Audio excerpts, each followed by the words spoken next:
$120 billion invested into the metaverse in 2022.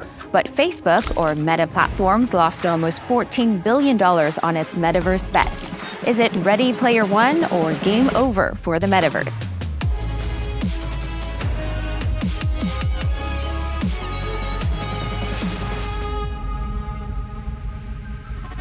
Welcome to I See Your Trade. I'm your host, Pamela Ambler. Soon we'll be joined by our special guest, Dr. Arturo Gonzalez, Associate Director of NERA Economic Consulting and former Meta Global Head of Policy Advocacy and Research. Then later, our resident expert, Oxford economics economist Alex Holmes, will explain how the major tech players have been affected by metaverse developments.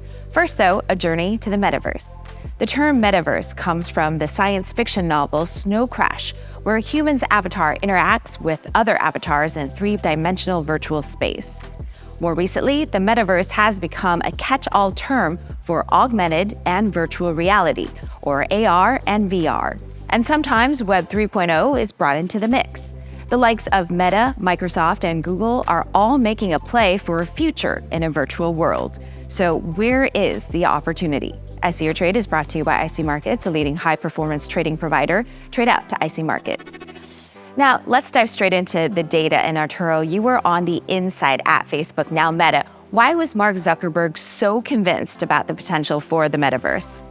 Thank you for inviting me, Pamela. First of all, this is a great opportunity to talk to you and talk to others about the next journey in our attempt as human society to engage and be part of the internet.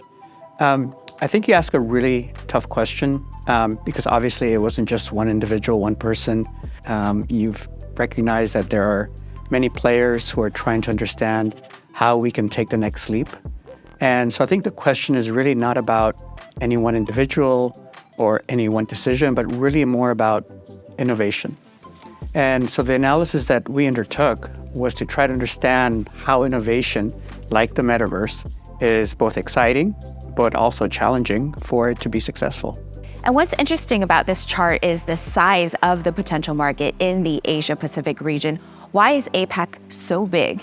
One of the findings was that Asia, in particular, has the best opportunity, the best ability to benefit from the next generation of the internet, partly because the way Asia has been developing in the last, let's say, 50, 70 years, especially embracing technology, embracing an innovative spirit, embracing entrepreneurship, embracing a global marketplace. To get more into the weeds about why the numbers were so spectacularly high for Asia, we relied on how mobile technology has been adopted at the global level. And as you know, Asia has embraced the adoption of mobile technologies. And if we believe that mobile technologies is a reflection of how a new innovation like the metaverse will be embraced, then the past is a prediction of the future. And in this case, Asia is going to benefit greatly. And Arturo, when we're talking about the metaverse, what are the main sectors of the metaverse that present the biggest growth opportunity? Well, I think we have to take a look back at what the problem that the internet, the metaverse, and other similar technologies are trying to solve for. One is the problem of fixed cost. Second is a problem of marginal cost. And where the opportunities for addressing some of these issues are more likely to be realized. If we look back at the internet, we realize that we are able to decouple a lot of the factors of production, whether it's geography, whether it's payments, whether it's cross-border economies, the ability to business to decouple the paper from digital. And the metaverse is going to offer opportunities that go with experience, that go with the value that one gets from being immersed into the internet as opposed to just observing it. But it's going to take a couple of years before people actually start playing in the metaverse, that businesses try to implement solutions that either fail or gain traction. And so just like we did not know 30 years ago when the internet was first created, that we'd be doing Zoom calls, right? But it was a natural progression getting us here. We don't know what the breakthrough innovation is going to be. We have to experiment. We have to fail, often more failure than winning. And then we realize that at some point or another, there is something that has occurred. Some magic dust has been sprinkled, and here we are. And then we can take a look back with the luxury of time and And hindsight say, that's how we got here. But that path could not have been predicted 20 years in the past. Well, before we delve deeper into the future of the metaverse, let's cross to our resident expert, Alex Holmes from Oxford Economics, to unpack just how we arrived at this juncture. Alex, who are the major players in the metaverse space? Thanks, Pamela. Well, the largest players are big tech. There's also a number of smaller firms that are doing interesting things in the space. Names like Roblox, Discord, and Twitch are not necessarily household names, but they're actually massive companies. In terms of individual people, the biggest advocates for the metaverse are obviously Meta's CEO, Mark Zuckerberg, but also Microsoft CEO, Satya Nadella. In fact, he recently said that the metaverse was an extraordinary breakthrough. However, both Meta and Microsoft have recently cut tens of thousands of jobs, many of those from their metaverse projects. So Alex, you mentioned the job cuts happening at Meta. Can you tell us a little bit more about sort of this metaverse U-turn stance that's taken recently? Yes, it's been quite an about turn. In February, Zuckerberg put a post on Facebook announcing that Meta were going to pivot away from the metaverse and instead focus mainly on AI. Part of the reason may have been the huge cost of the metaverse. So as you can see from this chart, they were spending upwards of $1 billion per month on investing in the metaverse and metaverse-related products. As you can see, that's really squashed their operating margins and may have been one of the key reasons behind that big fall in their share price over the latter half of 2022. And what about Microsoft? They've made huge bets on mixed reality with their HoloLens headsets, but they have suffered a setback this year. Yes, so Microsoft was already embedded in the metaverse through its acquisition of Minecraft, but its own foray into the metaverse came in the form of the HoloLens, which is a mixed reality stroke augmented reality headset that not only has supposedly recreational applications, but also it's a foray into the industrial metaverse and also potential military uses. But there have been setbacks. In January, the US Congress cancelled a $400 million order for the headsets, with the US Army reporting that it made their soldiers feel nauseous. So in summary, it's certainly a bit of a rocky road for the metaverse at the moment. But as Arturo mentioned, innovation and the returns to innovation are inherently an uncertain thing. As a case in point, there was an article from 2014 when Nadella was newly made Microsoft CEO, calling for him to scrap the costly projects such as Surface and Bing. Now, that advice would have aged really badly. Both have been great growth areas for the company.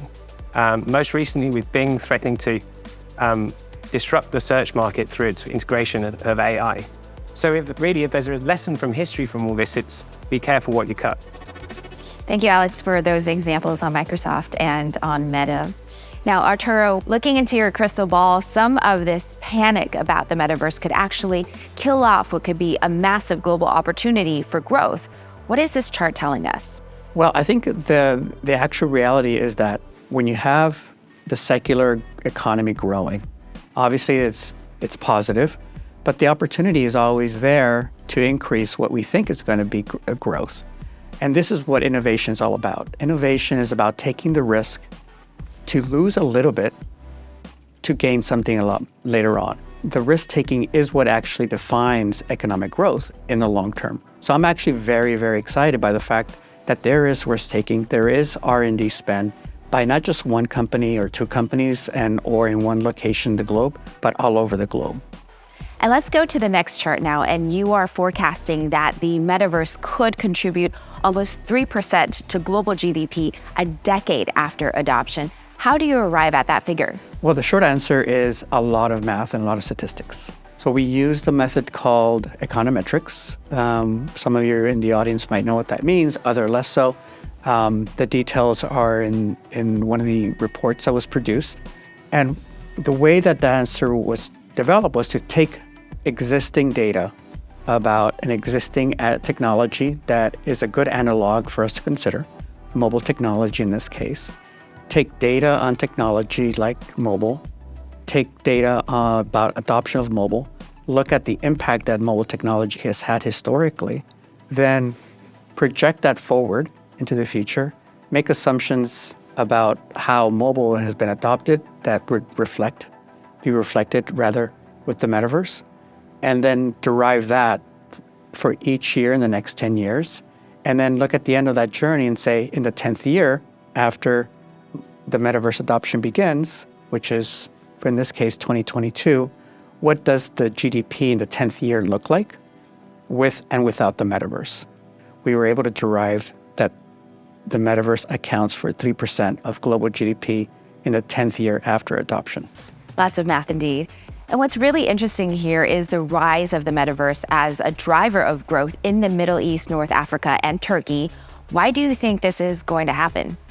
So there's a lot of factors, including regulatory, including the innovation ecosystem, competition, the consumer base, the financial base.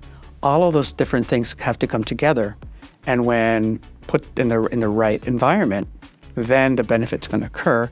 Those regions, as you've mentioned, are ripe for taking advantage of the metaverse in ways that other regions that are more growing at a slower pace, perhaps are not able to adopt technologies, whether it's mobile technologies or the internet, are going to be stuck in the similar economic path that they are now in. Now, the countries that appear to have the most to lose if the metaverse gets put on the back burner are in fact Latin America and the Middle East, North Africa, and Turkey. Why is that? I think it goes back to this notion that growth occurs through investment. Growth occurs through innovation. Growth occurs when those agents of economic activity, people, are allowed to experiment and take advantage of their entrepreneurship, their desire to take their skill set and go to the marketplace, exchange with others. And it's that process that actually results in economic growth. And this is what the data shows, that when the promise of the metaverse is actually put in place, put into practice through innovation, through R&D spend, through competition policies that encourages more innovation, then there's opportunity that's going to be realized, not just in the future, but starting in the next couple of years. You said that there is a big prize for expanding the metaverse, and that's at least 2 percentage points on global GDP 10 years after adoption. But you've worked on a few different scenarios. Can you tell us what's going on in this chart? Sure. The first chart, or the first curve there represents where we are today without the metaverse, where we are using our resources to the maximum efficiency for economic output. The second chart, the first one closest to the second graph rather, demonstrates what would happen with the metaverse coming into realization in a certain country. What's happened is that innovation has resulted in the current inputs being used more efficiently, right? I think everyone will find some benefit from the metaverse, whether it's being able to do two things at once, talking to your mom while you're talking to your boss, that doubles productivity right there. Being able to be more efficient in generating your product, whether it's designing, a house or building your next report, economic impact report, that is a definition of increased productivity. The metaverse is going to give us more of those tools to make our lives easier. Of course, it also brings more complications, just like a cell phone has introduced complications while also making life easier. The metaverse will have its pros and cons, but on net, it's going to be the case that the metaverse is going to increase our productivity in our social life, our work life, and in our interaction with each other. And finally, Arturo, clearly you're bullish on the future of the metaverse. What's your message to naysayers? Well, I think it goes back to what happened with the internet. The internet was solving problems that were not yet identified. It was only after the internet was introduced that those who were excited about the internet got a chance to play with it, that it became part of mainstream, and then it was just accepted as kind of what we have as for technology and in the business place. Inevitably, those that had beepers got replaced by cell phones. Those that had cell phones got replaced with smartphones. Smartphone got replaced with touch screens. The next generation is going to be not just a two-dimensional interaction with your touchscreen, but rather an immersion into what you're seeing. So if you take a step back, we went from a 2D experience, what we see with the touchscreen. We'll add another dimension, 3 dimensions. The same with sound. We currently experience 2 dimensions, stereo. We're going to add a 3rd dimension to make it spatial audio. We currently interact with our screens with a touch and some sort of feedback. That's 2 dimensions. And with the metaverse and other technologies that enable more haptic experience, we're going to add multiple dimensions. So already that immersion of how we interact is just the next iteration of what we thought or hope the internet would be like when Neil Stephenson wrote his book. Insightful conversation indeed. A big thank you to Dr. Arturo Gonzalez, Associate Director of NERA Economic Consulting and former Meta Global Head of Policy Advocacy and Research, and our resident expert, Alex Holmes, Oxford economics economist. Will the world move into a virtual reality or stay in the dark ages at the expense of global growth? Like all major technological advancements, growth rarely seems to be in a straight line. Thanks for tuning in to episode 2 of IC Your Trade. IC Your Trade is brought to you by IC Markets, the leading high-performance trading provider. Trade up to IC Markets. Thanks for joining us today, and we look forward to seeing you next time.